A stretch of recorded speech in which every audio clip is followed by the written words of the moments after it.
Hey everyone, welcome back to Bird Talk with Terrence Mathis. I'm William Brandon. Please make sure you subscribe to the YouTube channel Atlanta Sports Unlimited and turn on those notifications so you don't miss an episode. This episode is brought to you by Prize Picks, the simplest sports fantasy game on the market. You can pick from multiple platforms. And get this, sign up using the code ASU and Prize Picks will 100% match your initial offer up to $100. Download the app for free at the Google Play Store or the App Store. Well, in the words of my son Demi, hot dog, hot diggity dog. The Falcons have won their first game of the season Yeah, by defeating yeah, the Seattle Seahawks 27-23 on the road. yeah, yeah. That was a good win. I mean, it was a very important win for this football team because of the fact that schedule gets tougher as we go. I thought watching that game was the best game plan I've seen from this organization in the 2 years that they've been together, offensively and defensively. Mhm. I thought that here's the thing, and I've said this before to a lot of people. In today's NFL, you have to throw the football to open up the run. Yep. Now in the 90s, you ran the ball to throw it, but in today's game, if you don't have those dudes in the perimeter that can make plays and get the defense to back off a little bit, you're not going to be able to run successfully. So the Falcons came out in high gear, getting into Pitts, getting into London, getting into Zacchaeus, my dude Zacchaeus, um, and it just opened up that running game. Because now what happens is the linebackers have to worry about getting under routes and Mhm. making sure they're in their depth. And then the safeties can't come in the box, they got to stay deep. So once that started happening, we started gashing them in the run. And Patterson did a great job. He was running.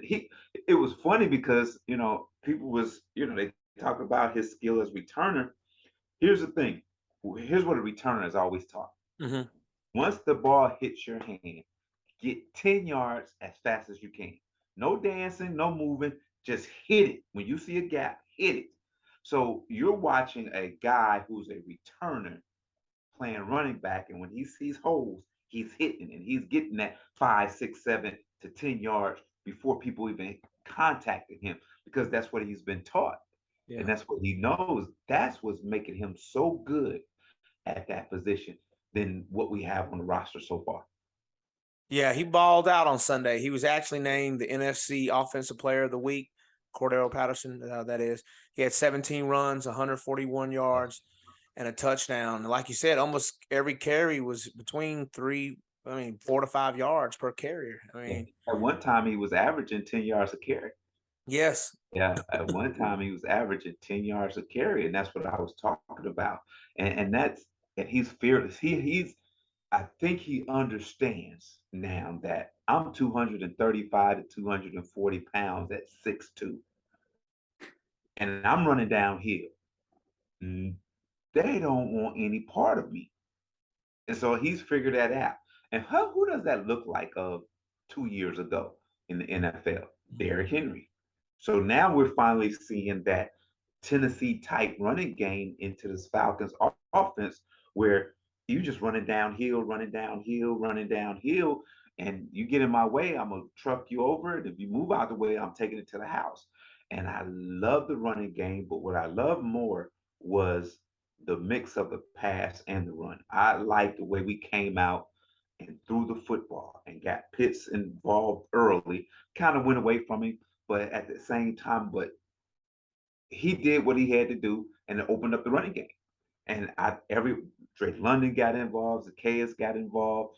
I mean, it was one of the most exciting games I've seen. And remember, we were texting, and I Yeah. said they're gonna win this game.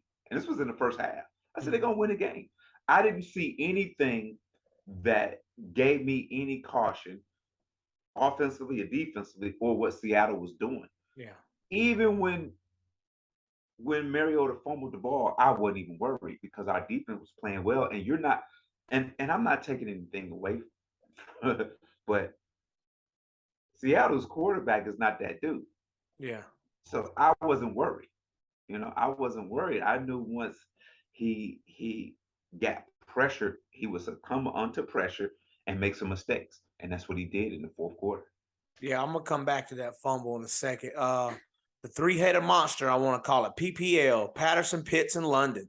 That's who it is right now. Man, if they just keep doing what they did this past week, and it's funny because not only did we talk about it, everybody talked about his lack of usage of Pitts. Right. First play of the game, he Right. went deep to him. If Mariota had that pass, that was a touchdown right there off the rip. That's touchdown. And then we seen how it's a mismatch each and every time you throw it to Pitts. Like, and then you got Patterson out here, like you said, as big as he is, he's hurdling guys and then laying the thunder right after the hurdle. Right. So it's a nightmare for teams because here's the thing. When you want to go empty backfield and you put Patterson as a receiver, who you gonna cover? You got Patterson, Zacchaeus, Pitts, and London. Who are you gonna cover? So as the season goes on, hopefully we'll see that kind of package with an empty backfield and get them matched up man to man. Or if they go zone, it should be 7-on-7. Pick them apart, have fun. Just throwing. It's almost like I always say it's like throwing the grenades. Wherever you throw it, you're gonna blow up something. So that's what I want to see. Now, we got a formidable opponent coming up. Number one rushing team in the league, number one rusher in the league. I think they're ranked in the top 10 in rush defense, only giving up 83 yards a game rushing the ball. But we're running. I think we're averaging 110, almost 110 yards a carry. A game running the football. I heard Arthur Smith say this is going to be a heavyweight fight. You don't want it to be a heavyweight fight. You really don't want it to be a heavyweight fight. You kind of want it to be Cleveland the heavyweight and you're light heavyweight because you want to beat them to the punch. You want to be faster. You want to be quicker. You want to be fresher in the later rounds, which is the fourth quarter for us. You don't want to lay on this team, and hope for the fourth quarter because you have a quarterback like Brissett who's been around and is playing well, knows his role and is playing well because he can lean on that running game. And then you got Amari Cooper, who sort of people are forgetting about. He's having a great year in Cleveland. So here's a chance for this Falcons team and for Arthur Smith to say, or for this to happen. Arthur Smith has 8 wins. 8 of those wins has been against teams that were 500 or worse. Here's a chance to beat a team that is eventually going to be a playoff team, and it's been playing well so far.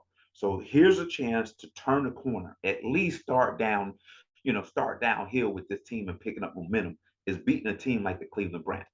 You beat this team, your confidence level goes higher, and now you're understanding how to prepare to beat teams like this. And I think it can happen. I really do think it can happen because what I do know is those fans going to show up and show out and make it hard for that Cleveland Browns team to play well in Mercedes-Benz Stadium. I do know that. Yeah, 100%. Especially like they've been on the road the past 2 weeks, and last time that we played was that heartbreaker against the Saints at home. So I feel like they will as well. I hate to go back in time, but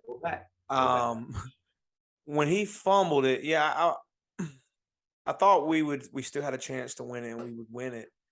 But just seeing that happen again in a late game situation, what is something that they can do to improve this? What's going on? Like, is it just getting nervousness late in the game? But it's no. I'm gonna give you an easy fix. It's the simplest thing, it's so easy. Leave in Cordarrelle Patterson for the RPO. No. Stop running that play. Stop running that play in the fourth quarter. That quarterback read option, stop running it. either we're getting too quick with it, or we're not meshing well with it, or once we do mesh well with it and take off, we get hit and fumble the ball. Yeah. Let's just not do that in the fourth quarter anymore. Okay, I know you want to keep the guy that handles the ball the most, keep it in his hands, but no, let's not do that anymore. Okay, we learned our lesson. Yeah, that's what I'm saying. We've learned our lesson. Okay, let's not do it anymore. If we want to run, let's give it to Patterson.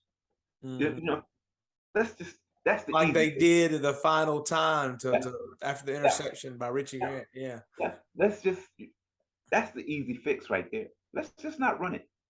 Let's stop. Let's stop. Here it is. Let's stop. I get it that the quarterback can run the football and he's part of the running game, and there's a package for the quarterback. Let's not have a running package for the quarterback. Let the quarterback run if he sees green grass when he's dropped back to pass, or it's spontaneous. It's not organized, Design. Yeah, I agree. orchestrated. Yes. You see what I'm saying? If Mm-hmm. if he's rolling out and there's green grass, take it. Let's not orchestrate. Okay, this is a quarterback run Yeah. because it's not working. I mean, it's not working. Let it just happen organically, because that's when you get your big runs from the quarterback, when he gets out of the pocket and he says, oh, I can get 10 yards right now. 10 yards turn into 15, 20, 30-yard runs. So I mean, let's stop running that play. he corrects those fumbles. He's one of the top statistically quarterbacks this Oh yeah. season. Oh yeah. With the Oh, yeah. running and passing, he's been doing Oh, quite well with that.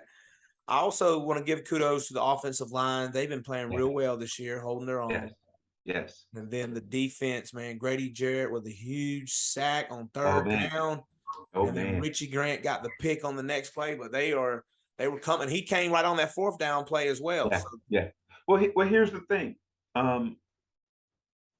At some point, guys like that, Pro Bowl type guys, potential could be easily a defensive MVP.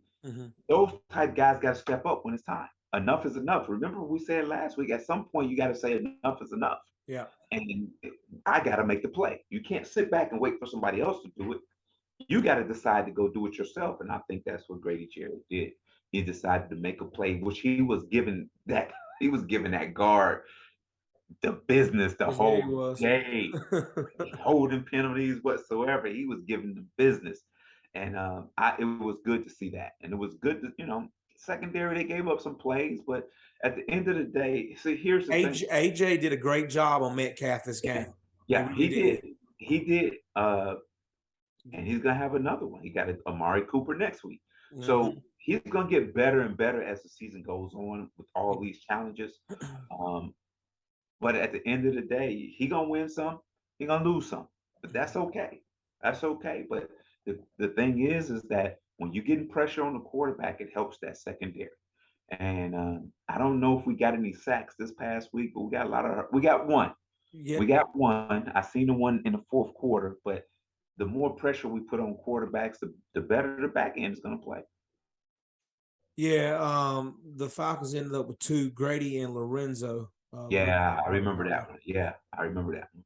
But that was I know this sounds funny, but when Lorenzo Carter got the sack, I go, he's still on the team. That's the first time I heard his name this year. I'm not trying to be funny, but that's the first time I've heard his name in 3 weeks. Yeah. In 3 games. And so I hope that's another sign of a guy that needs to step up, and that is going to step up and make some plays for us down the road. A couple of weeks ago, you said it that these next couple of games would be critical, and they had to win those two, and they won the first one, so they just need to get this one against Cleveland to pull out, like you said, 2-2 out of those first 4 games, because they're one game back out of first right now. I mean, yeah. So here's the thing: you win this game, it's a reboot for the season. Yeah. 2-2 is like starting over again. That's where you want to be. 1-3, you're digging yourself out of a hole. Yeah. 2-2 is a reboot. And what, like you said, you're a game out of first place. There's a problem in the NFC South. Yes. Tampa's not playing well. They got injuries whatsoever. Uh, offensive line, skill guys whatsoever. That defense is holding it together for them. Tom Brady is, having his issues because of the new looks new personnel that he has. Uh, the Panthers, they're still trying to find their way. I probably think their coach, if they don't win this year, is on his way out. Yeah. So that's in the back of their heads and the back of his head. And then there's the Saints, they just can't find that groove or that rhythm with Jameis Winston right now. And Me- they keep saying he's our guy, is because you don't have any other guy on the Yeah. bench. And their only win was against the Falcons coming back Exactly. after they blew the lead. I mean, So there you go. So you have an opportunity to win this division.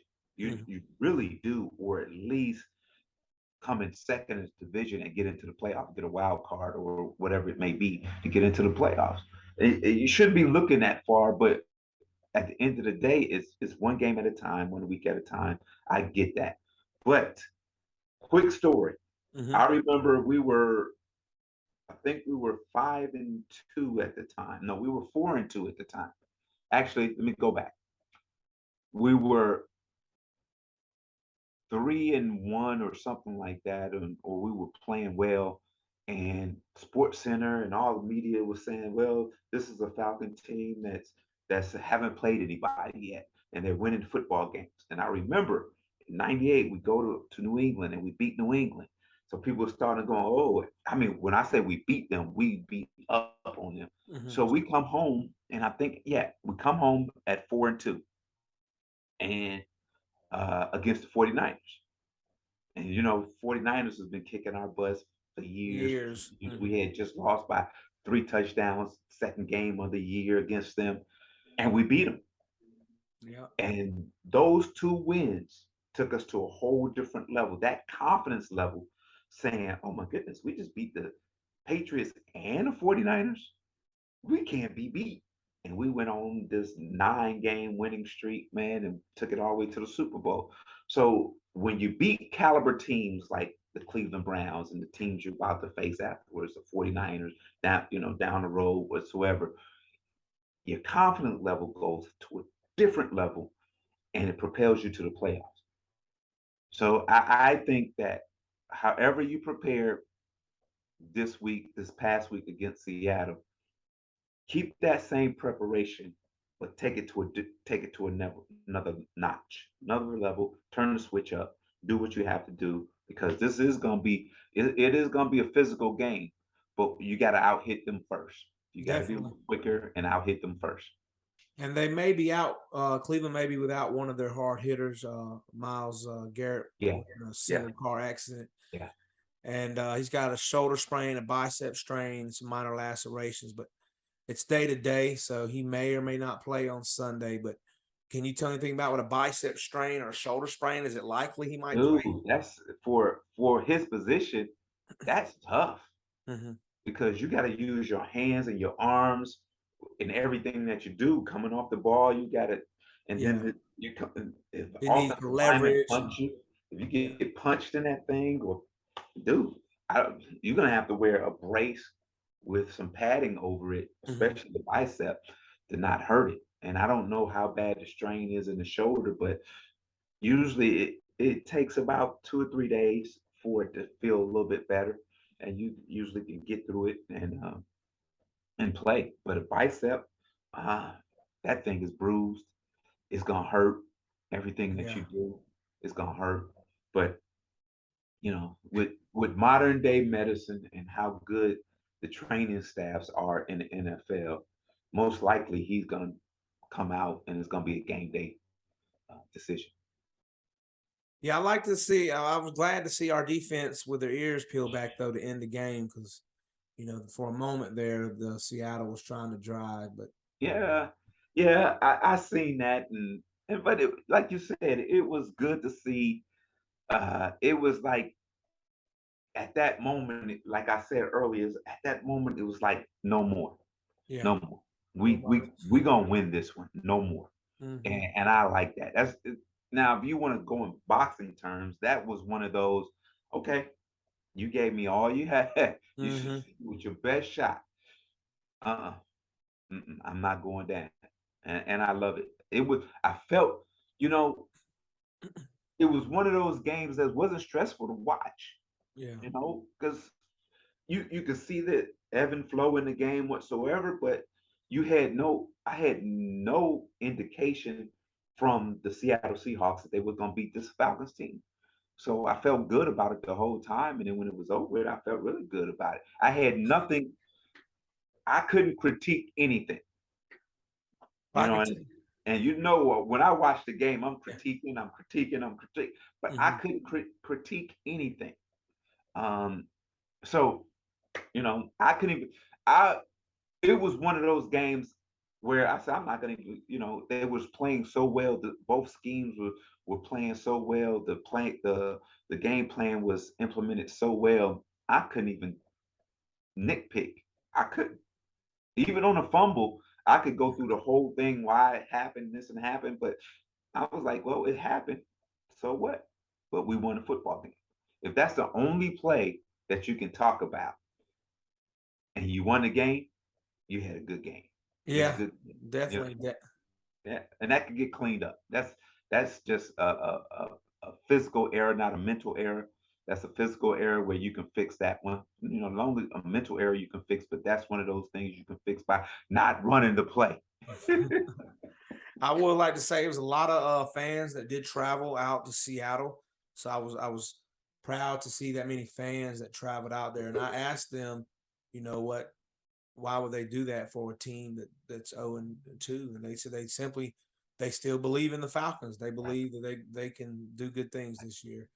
right. And on the second note, that stadium is one of the loudest I've ever been in, ever. Ooh-wee. Loud.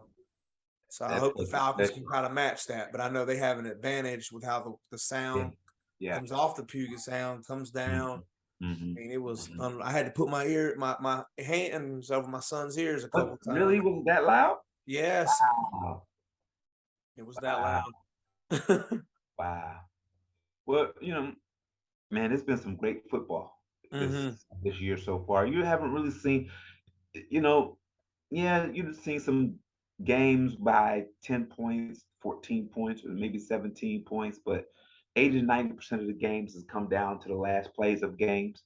Um, and that's fun to watch. Hmm. That's really, really fun to watch. I don't want to, it makes me nervous, because it Yeah, bothers me, but at the end of the day, I want to see those good games. I want to see those hard fought games.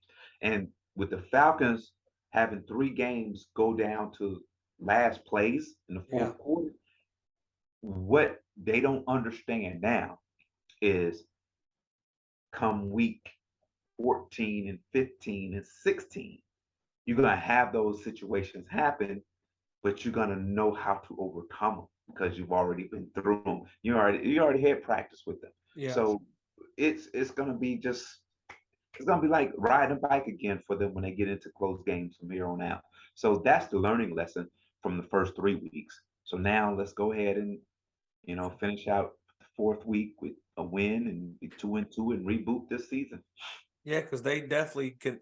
They've definitely been competitive, and Right, we could always say what else, but yeah, they could yeah, have been 3-0 very easily right, right now. So I like the upward swing. Like you said, I hope they get that opportunity to right. correct those things that they've done here before. Or they Hmm. revisit those plays and like, hey, we're not going to call this RPO when it's 3 minutes left in the game. Right. Exactly. Let's just hand it off. And what happens happens. Don't outsmart ourselves. It hasn't worked for the last 2 weeks prior. Let's not do it no more anymore. Let's not run that play anymore. What you got for us to end the show today? It was fun. I was listening to something by Chris Rock. Mhm. Chris Rock said something that was stay with me for a little bit. He says, "Women, children, and pets are the only ones that are loved unconditionally."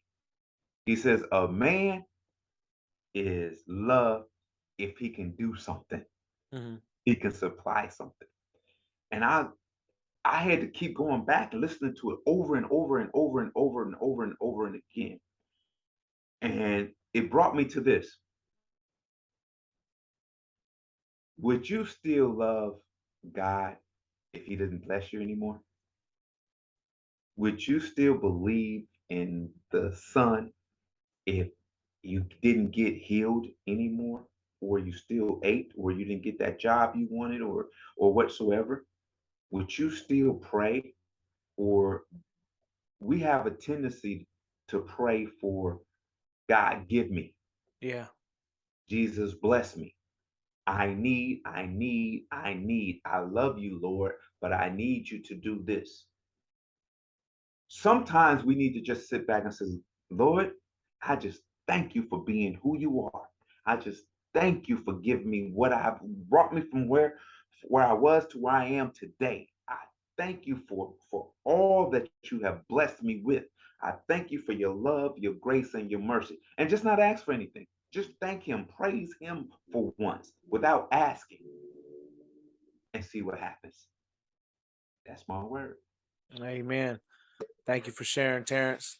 Amen. Falcons, great game. Let's keep it up this week Let's keep it against going. Cleveland at home. Keep Y'all it have a going. great day, everybody. Bye bye.